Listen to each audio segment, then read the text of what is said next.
Hello, everybody. I don't have to tell you that technology has changed the landscape for communications.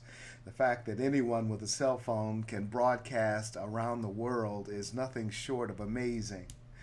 Those Mhm. who know me know that I spent years as a television reporter and anchor and talk show host. And it's that latter role that I enjoyed the most. There was nothing like giving people a chance to share their stories.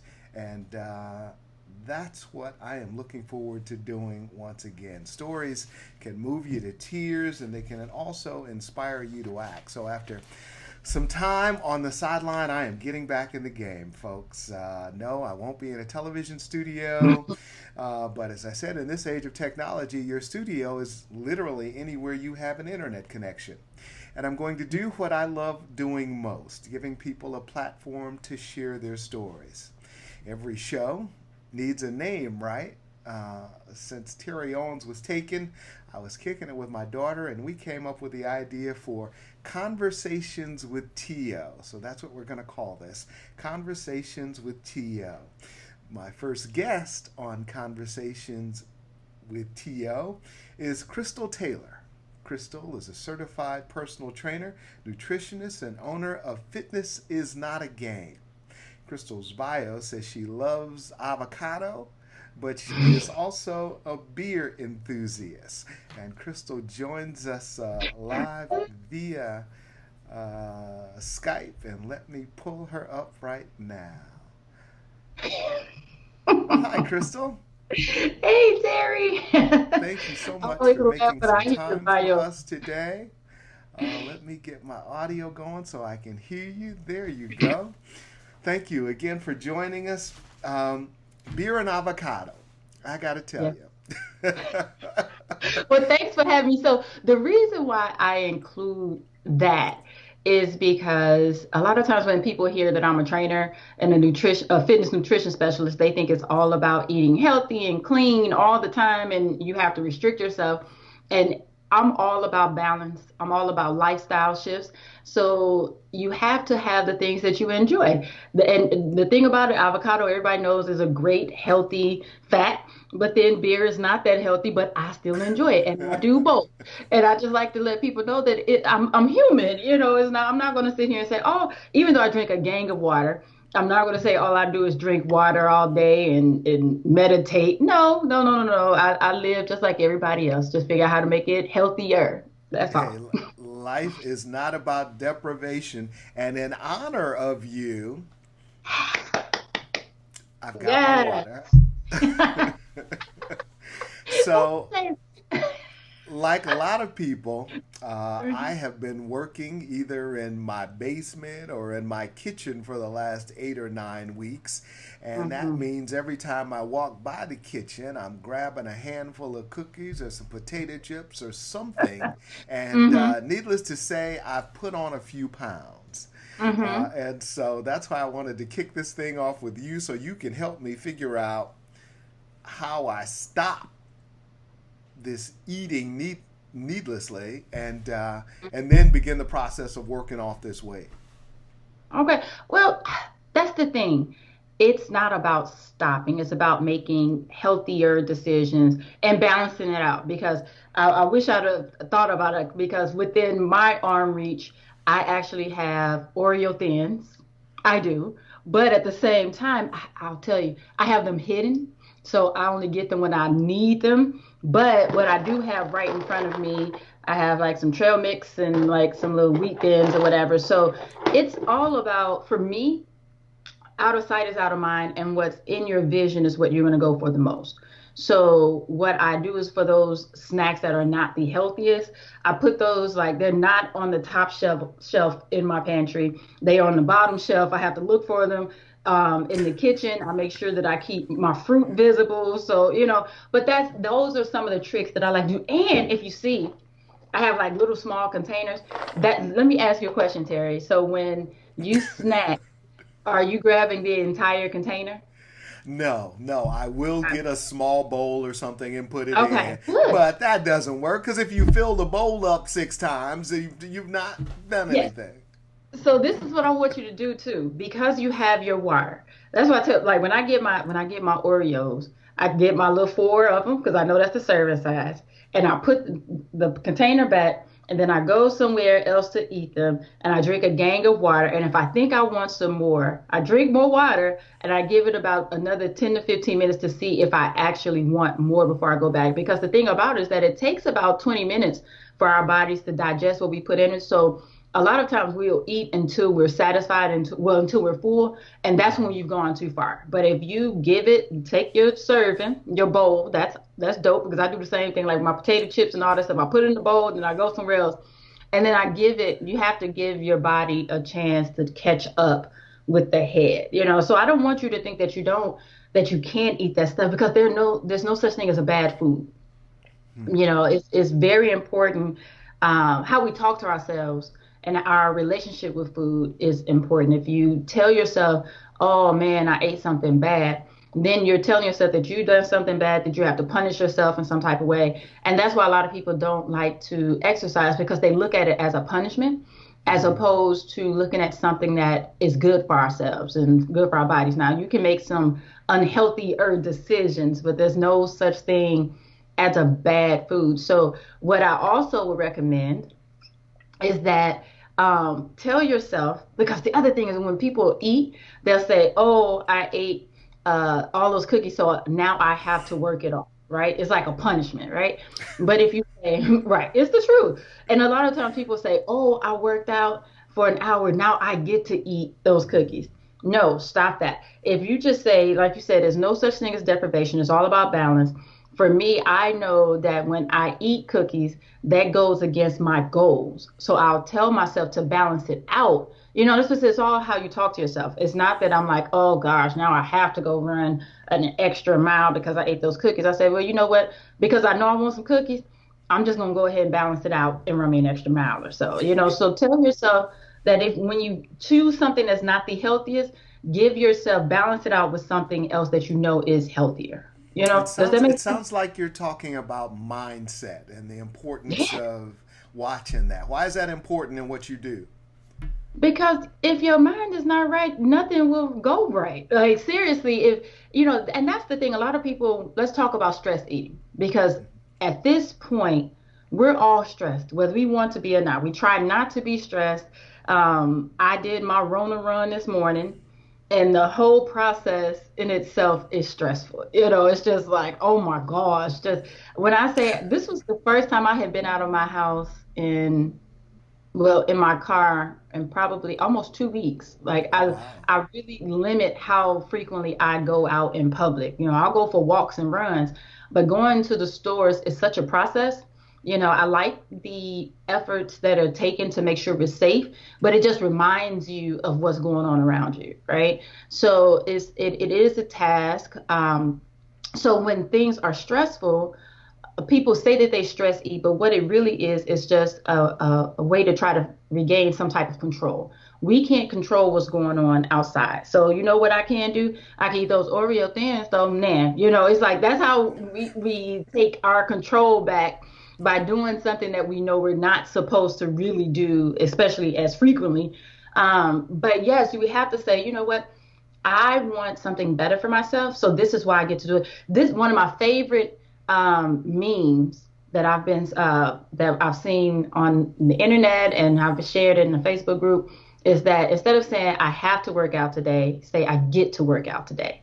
Once you realize that being able to use your body and honestly at this point it's like a luxury because there are people who can't use their bodies. So that's how I look at it. Right now, I know that at some point in my life, I won't be able to shoot. I've had those limitations, Terry. I think when you and I met, I had just had surgery on my foot. Like Mm-hmm. you've seen me go through. Terry and I have only known each other for about what 2 or 3 years, Mm-hmm. and Terry's seen me recover from foot surgery. I had a hysterectomy last. Like there have been times where I could not use my body. So the ability to use it, I know it's an honor. So I honor my body and honor those who can't by doing. Because I think to me, something I told myself is that when I don't use the body that I have and that's ready to work for me, I'm disrespecting somebody else who can't. That's Mm. just, that's just, and that's how I look at it because what made me think about that, Terry, the first time it really hit me, because probably when I'm saying that, people are thinking about the elderly, people with really bad illnesses. But when it hit me, a couple years ago, I was at an event, and I have, you know the playing card. So I have the playing card, and this lady was looking through, and for anybody who does not know, they're fitness playing cards. They're a real deck of playing cards, 52 cards and a joker, but on each card is an exercise, right? And so this lady was at my booth, and she's looking at me. She was like, "Oh my gosh, this is amazing." And she's about my age, looks my age, my size, looks like she's finished. She said, "I would love to be able to do these, but I can't." And Mm. so I'm thinking that it's a mindset issue, right? And I was like, "Girl, why not?" I'm glad I asked why not instead of saying, "Yes, you can." I was like, "Why not?" But she was telling me how she has rheumatoid arthritis, Mm. how her joints are. And I was looking at her, she just looked so sad because she was like, "I can't do what I want to do." And that just really, that stayed with me, because I was like, wow, there are people who really just want to be able to get up and move and they can't. And there are people who can and they're sitting around binging on TV and eating bonbons all day. Well, I haven't been binging on bonbons, but I did get started. I think today would have been day 7 straight of doing some kind of exercise, either on the Yeah, bike or going for a walk. I didn't. I haven't yeah. done it yet today, and I may Hmm. need to give the body a break because I've Yes. been pushing it. But for those who have been sitting at home and they've gained some weight and they know Hmm. they need to get about the business of trying to get the weight off, Yeah. you've been doing it for 8 weeks, so you aren't going to get rid of it overnight. What's your advice to people who've gained the weight and now say, I need to get started trying to get this stuff off of me? Yeah. So our homes are amazing. They're little gyms. We don't need the gym. We don't need equipment. I always tell people, I like to incorporate body weight exercises, because if you can't move and lift your own body, that's an issue. If nothing else, that's a safety issue. We need to be able to survive and protect ourselves, right? So the small things that you can do in your home, it sounds crazy. You can literally just tell yourself, set a timer on your phone and say, you know what, I'm going to move for 10 minutes. Because that's the other misconception, is that you have to do hour-long workout or 3 hours and you have to really push yourself. No, just do something to move, and that 10 minutes at a time adds up. So if you tell yourself every 3 hours, I'm just going to walk for 10 minutes, you can literally walk back and forth up and down your hallway. If you have stairs, you are winning. You have an in-house stairmaster. Literally going up and down your stairs for 10 minutes is a workout in itself. I Wow. have there's a lady in the Facebook group. You know what she does, Terry? What? Kid you not. She runs around her couch for miles. I was like, what? When Wow. she said it, she was like, I did a 5K around my couch. And we were like, oh, and she got on, she did a Facebook Live, and she literally just ran around her basement, just kept running until she hit her miles. You don't have to go outside. I'm here in Chicago where the weather, last week I was sweating like crazy, and then yesterday I was bundled up with a scarf. You never know what the weather's going to be like. So you can't depend on going outside, but you can use what you have in your home. It's all about what your goals are. If you say, I am going to move more, you're going to find a way. If nothing else, I like to do walking lunges up and down my Yeah. hallway. It's about what your goals are. You make it work. All of You mine is sitting around the belly. What do I do with this belly fat? It's okay. working my last nerve. You know what? The thing about belly fat, there are a few things with that. Of course, you know what I'm gonna say. It's about diet. Yeah. You do need to do some cardio, but it's also about building muscle as well. A lot of people overlook that. That the more muscle you have, the quicker it is to burn fat. Unfortunately, we cannot just focus on one area, because it's not going to work. You can do all the crunches in the world, it's not going to work. You have to have a total workout, right? But something I like to do for my stomach, just to add, I have these workouts that I call the sneaky workouts because sometimes it is hard. Like you said, Terry, working from home, you're stuck at your computer a lot. Sometimes you're just so focused that, even though I keep my water right here in plain sight, sometimes I'm so laser focused and my throat will be dry. And I'm like, Krista, grab your water, but I'm so busy working. And I'm just like, so you have to tell yourself to stop, right? But there are a few things that you have to do during the day. And this is how you're going to sneak in your workouts, Terry. You ready? Okay. Okay. So this sounds weird. And people always laugh when I say it, but it's effective and it works. Each time you go, because you're drinking your water, you're going to have to go to the restroom. Hmm. Each time you go to the restroom, before you use the restroom, do 10 squats, like to sit down, because that's the thing. When you do your squats, you should mimic sitting down anyway. And so having that toilet right there is a good reminder to just sit back until you just tap the toilet so you feel it and stand right back up. Do that, do 10 reps of that each time you go to the restroom. Think about it. If you go to the restroom 5 or 6 times a day, you're getting at Hmm. least 50 squats in. Wow. While you're washing your hands, people overlook the calves. I like to just stand there and do calf raises while I'm washing my hands because you should wash your hands for 20 seconds anyway. So you can get in a good 15 to 25 calf raises while you're washing your hands. If you want to, something else I'll do leg kickbacks. I'll just do kickbacks just to work those glutes more. For the abs, when I'm in the kitchen, when I'm like my food is being microwaved or whatever, I'll stand there and I just do side bends. Like, because you don't need weight. All you have to do is just activate that muscle and just however long it takes for my food, I just keep standing there doing my side bends because a lot of people they hate that muffin top, but they neglect to work the obliques when they're working out. They do a lot of crunches and all that stuff, but doing working those obliques because that's what you want to like the muscle you want to focus on. Exactly. I do that. Something else I do, I'll go back and forth between the side bends and just doing push-ups off of my counter. Hmm. So if you go in each time when you're microwaving your food, alternate between push-ups and side bends. That's cool while you're watching TV. I lay on the floor and I'll just do leg drops just to work those abs because people also hate that pooch at the bottom. So if you're just laying on the floor, dropping your legs, bring them back up, that works that part. If I'm sitting on the couch, I'll scoot off the front and I'll do tricep dips. There's so many ways you could just sneak little workouts in. So before, like, which that's what I say, you can get a whole workout just going to the bathroom. Go to the bathroom, do your squats, do your do your calf raises while you're washing your hands. And when you come back to get ready to sit down, do some tricep dips. And if you do that multiple times, you're gonna get, if you go to the restroom 5 times, you're getting 50 reps of each of those throughout the day. Well, I knew there would be some great advice here. That's why I wanted to get you on, Crystal. Thank you so much. If you're just joining, this is something new. I'm calling it Conversations with TO. Our first guest is Krystal Taylor. She is owner of Fitness is Not a Game.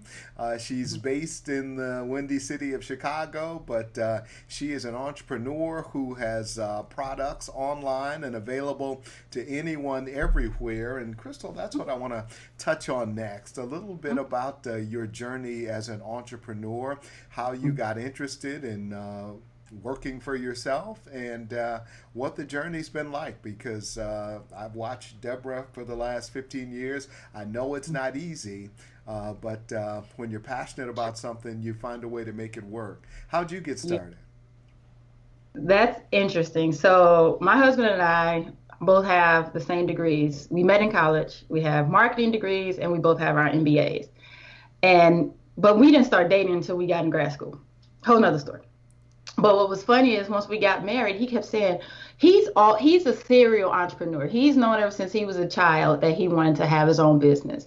And he would always say, well, we should work together. And I was like, no, no, no, because in my head, owning a business was like owning a corporation. I was going to have this big building with all these people and all this overhead, da, da, da, da. So I completely wiped entrepreneurship out of my brain. I was going to corporate America. I was working. That's what I was supposed to do, right? That's how I was raised. You're Hmm. supposed to. So I fell and I truly did stumble into entrepreneurship and being a personal trainer. Because what happened was after I had my second son, I did not like how my body was looking afterwards. No, no, no, not at all. So, so I had a session with a trainer, and I just remember soaking up everything that he was telling me. I only did one session, but it was so intriguing, because he was telling me about why I was doing what I was doing. And I just sort of put in the back of my head, still never thought about doing that as a profession. But I always tried to learn as much as I could about what I could do with my body. I was constantly reading articles, trying new things, and I can't stand diets. I tried a lot of diets like a lot of people, but of course they're restrictive. When you stop doing them, you lose your weight and you gain your weight back, all of that. So I started focusing on making lifestyle shifts that worked towards my goal. And that worked. And so people started seeing the change in my body and they started asking me, like, what are you doing? And just like I'm talking to you, I would just tell people what I was doing. And they were like, well, can you make me a workout? And I was like, sure. I didn't think anything of it. So I would print out little books for them, write out their workouts and their meals. And my husband, of course, was like, why are you giving that away? 'Cause I was like, because I'm just trying to help people. And he was like, yeah, but you've found your passion. Like you're learning more about this than other people are. Like you have something in your head, like you have expert knowledge that they don't have. And I was still just constantly, I didn't think anybody would pay for it. And then one day somebody came and was like, my, I want to bring like 3 friends. Would you train us? And I was just like, sure. So it really just was for fun at first. But then I had a client who she texted me one day and she said, Krystal, I went to a wedding this weekend and I didn't wear Spanx. I felt so great. And I was just like, that touched me in a different way because she didn't talk about how much weight she lost or anything like that. She was talking about how my program made her feel. And I was like, wow, this is it.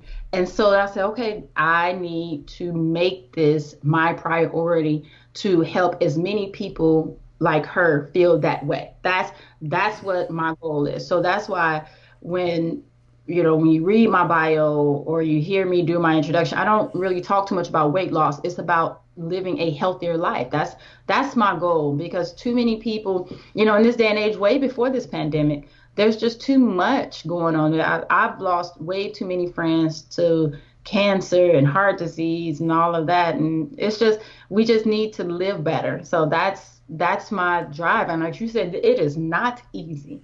Being an Mm. entrepreneur is not easy. I'm tired, tired, tired, tired, tired, Well, tired, I tired. know you're tired this week because you have just Yes, finished a week-long virtual summit. That yes. was absolutely amazing. Tell me about that experience. Oh my gosh, it was so amazing. So it's interesting. I've been asked to do a summit for at least a year. Kirsty, you have to do a summit. You have to do a weight loss summit. And it just was not, it didn't feel natural to me. Something about that just did not click. And so a few weeks ago, I was like, you know what? Because my goal is to help people get healthier, I was like, let's just call it the Healthy Habits Summit. Like, what are some of the things we should do? And I tell you, the universe works magically. It worked this magic. And I had 10 people in mind and they all signed on immediately. And it was just like, it just came together. So you asked me about mindset earlier. The summit started off with a mindset and accountability coach. And like I said, the reason why I put that on day one was because if your mind isn't ready, nothing is going to succeed, period. Then, of course, I had 2 doctors come in and talk about immune health, immune protection. Then we talked about hair and skin, talked about beauty because we do have to have good habits to make sure that we're protecting our skin and our hair. Then we had wellness essentials, things that we overlook. So we had an ophthalmologist come on and talk about how we can protect our eyes. We had a nutrition coach come in and talk about the different ways that our body changes throughout decades in our lives. And then we ended it with food because a lot of people, like you were talking about eating, right?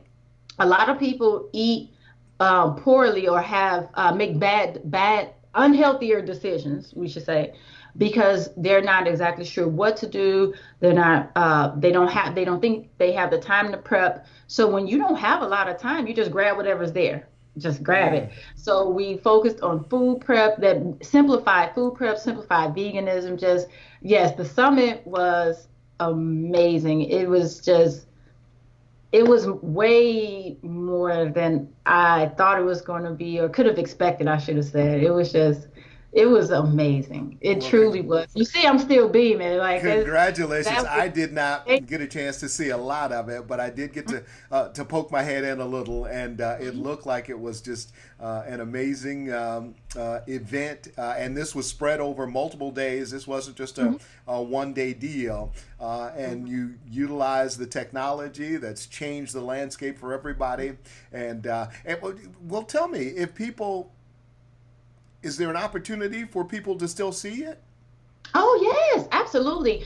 They can get copies of the replay that has all 10 of the speakers Oh, get in out. one collection. Yes, yes. That is let's see. If you go to fitnessisnotagame.com/healthy, that's the site for the summit itself, and the opportunity to get the replay is there. So yes. Yes, this you see, that's a shame. I really do beam every time I just think about the summit because it was amazing. A Well, lot of good information. A lot. you know that was your baby. You owned Yeah. it and you brought it to life. And there's nothing more empowering and exhilarating than to have a goal and to achieve it. Hmm. Again, the website for people who might want to check out the summit is fitnessisnotagame.com Slash health. backslash healthy. Yes. Fitnessisnotagame.com backslash healthy. Yeah. Okay, well, good job, Krystal. Yes. I thought this was going to be a 5-10 minute conversation, Oh, and we are now about 27 minutes into this. Thank you Lord, so Paul. much for sharing some of your time with us. Oh, thank you so much for having me. I appreciate you even thinking about me and bring me on. And I didn't know I was your first. Thank You you. This is an were honor. Conversations with TO launches with Krystal Taylor talking about health. I don't know how often I'm going to do this, but every now and again I'll jump online. I've got, after almost 30 years in television and interesting Rolodex and friends, and I'll be calling up some of those folks to see if I can get them to join me. I'm going to get Debo on here at some point to talk about what she's doing with Wealthy You and empowering women around financial literacy.